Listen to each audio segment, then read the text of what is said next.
एका खिशात हात घातले असते ना तर लाख रुपये तेवढं मन मोठं करून मग त्यांच्यानंतर मग आपण गावामध्ये जाऊ, संस्थेकडे जाऊ. बरोबर जायचं नाही कुणाकडे आपल्याला, काय गरज नाही.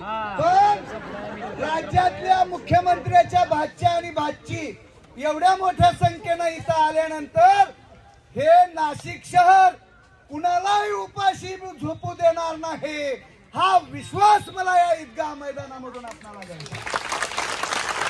आणि दुसरा विषय, जिथे विषय गंभीर तिथे आम्ही पाच नेतृत्व खंबीर.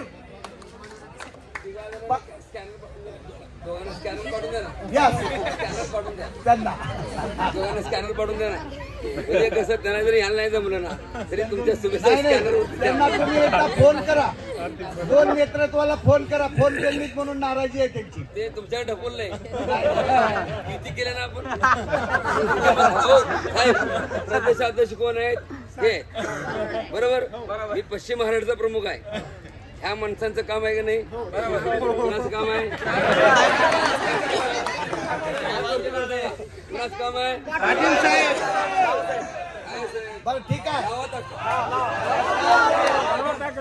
इतर नेतृत्वाला पण आपण या ठिकाणी पाचारण करू आणि आपण पाच पांडव आपण संघटितपणे हे युद्ध.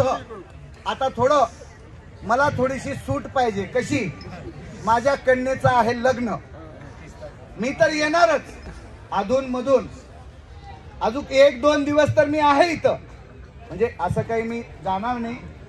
पण घरच्या लोकांनी मला शोधत येऊ नये गर्दी होईल, त्याच्या आधी मला तिथं जरा जाऊन मी आहे म्हणून सांगू यायला पाहिजे. हो, गर्दी होईल. घरची लोक शोधत नव्हे, घरची लोक तुम्हाला पत्रिका घेऊन तुमच्या मुलीचं लगेच नाही म्हणून आमंत्रण द्यायला. ही वेळ येणार नाही, याच्यासाठी जरा थोडासा वेळ द्यावा लागेल. आणि बाबा, माझ्या कन्येच्या विवाहाचं पण निमंत्रण सगळ्याला आहे बरं का. हेच निमंत्रण, सगळ्यांना निमंत्रण आहे. 25,000 लोक इथं आले तर विवाहाच्या दिवशी आपल्याला विवाहाच्या म्हणजे GR घेऊन आपल्याला जाण्याची संधी मिळेल. संख्या जर कमी पडली सरकार वाकणार नाही. मी तुम्हाला विनोदाचा भाग आतापर्यंत बोलला, पण